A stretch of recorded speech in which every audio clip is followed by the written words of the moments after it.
Good morning, my dear students, and welcome to this online course. Now we are we are discussing today is Computercy, which is related to the computers, a new chapter for today's lecture. Outline of this lesson: introduction, the writer's information, fascination about the computers, myth, computing revolution, important terms. Now, this Computercy, the essay has been written by Peter Lorre.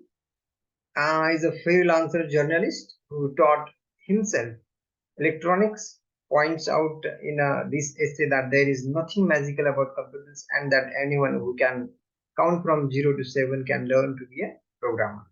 Peter Lorre was born in the UK in 1937 and holds dual citizenship, British and American. Uh, if you look at this essay, it's very long and I've given very detailed information about the computers, how it is evolved. In 1980s, if you look at in 1980s, the computer was very new to everyone. Everybody was fascinated towards the computers, and the big companies were very much interested, and they made the things to the people that the computers are having some kind of machine and very intelligent machine, and computer could do anything. This myth has been spread by the big companies, but the writer wanted to that the computer is not or was not a myth. It was not a artificial human being.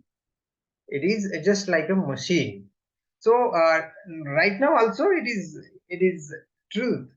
It is a truth that computer has become intelligent machine. But in those days, 1980s, everybody were attracted. So, and people have very mysterious things about the computers. So at that time, the Peter Lorre has written the essay and the books on the computer, and he wanted to say that the computer was some kind of a machine which is very easy to operate. Anybody can operate. So in detail, we are going to discuss how this information has been given in this essay in detail. So if you look at this Computercy is one of the popular pieces of Peter Lorre, written at the time when the importance of computer and computer knowledge was just being recognized. In this text, the author invalidates the myth about computers and computer programmers, arguing that there is nothing mystical or alarming about computers or learning about them. He ridicules the way computer corporations have exaggerated the computer, its uses and users. So he's Peter Hill Lorre, born January 16, 1962, is an American television personality, sports anchor, and voice actor who has worked in several television shows, movies, and dubbed animation since the mid-90s. He is well known as the voice of Vulcan Raven in the Metal Gear video game series, Marvel Comics supervillain Sabretooth, and Paxton Fetal of Fear series. He currently works as an HRTV TVZ network anchor and as in-house host for Kuziri Park and for Indiana Grand Racetrack as well. So he's a very popular celebrity and also a writer. So Peter Lorre, a freelance journalist, points out in this essay that there is nothing magical about computers and that anyone who can count from 0 to 7 can learn to be a programmer. So fascination for computer in those days in 1980s, older generation were worried about the computer literacy for their younger generations. As the result, some of them are university scholars getting large amount of salaries as professional in hardware and software industry. But people with less skills get experience in computers by self-taught basics, start to manage microcomputers in business. The giant computer corporations carefully patronize the myth about computers. The computers are likely magical things, and who runs it is like a wizard and witches. It has an electronic brain, but the fact is computers are machines and who programs it are normal human beings. In this sense, computer and programmers are half alive because they perpetuate the thinking of their creators. Computer field, computing revolutions. We invented machines to save physical labor, but the computer saved the mind labor. Computing is merely one more step the human race's continuous drive to master this environment. It will take us to places where we never dreamed of when we started. Computing business started during the World War II. It has produced a very rich and complicated culture on its own.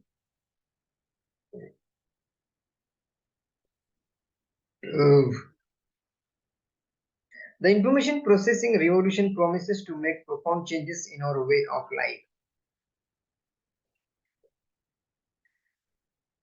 Changes in computers. Changes occurs two front. The hardware of computer is getting cheaper and more powerful, but in the beginning it was not like this. The second change is that computing is being brought out into the light of everyday, seems to be alternating the motor cars by the mass market. The world computing business is like the world of high fashion. Even it has its share of facts, fashions, oddballs, fanatics, etc. On the other hand, it has a large number of hardworking, interesting, sensible people who are fascinated be at the frontier of human progress. Its territory is so vast, the reaches so huge, it has large opportunities for freshers and new ideas, but it demands the performance, not the qualification. People are attracted towards a computer and its sector by several forces. First one is the micro industry offers a job when jobs are scarce. Secondly, it offers an open chance to all the talents. Thirdly, the financial rewards. So there are some important questions. What is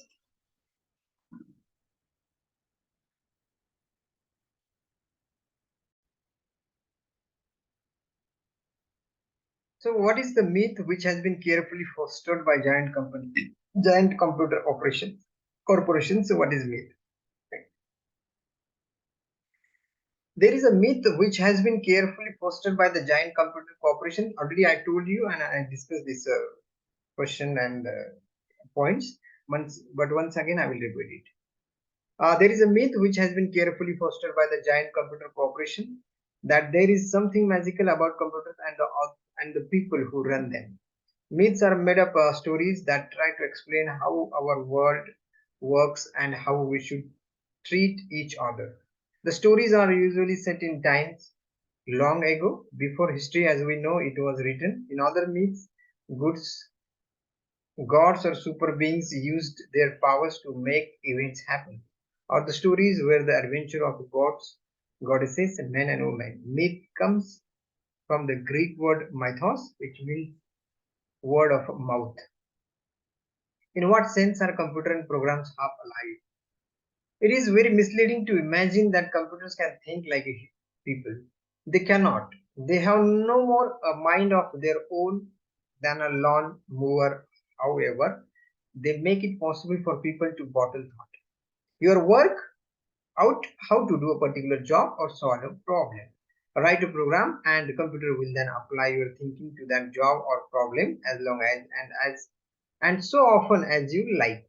In this sense, computers and programs are half alive because they perpetuate the thinking of their creators. But nowadays, through the chat GPT, the AI has expanded its knowledge and covers that computer can think independently. But in those days, the essay was written. At that time, computer was half alive. Now we have the full alive computer in the present condition.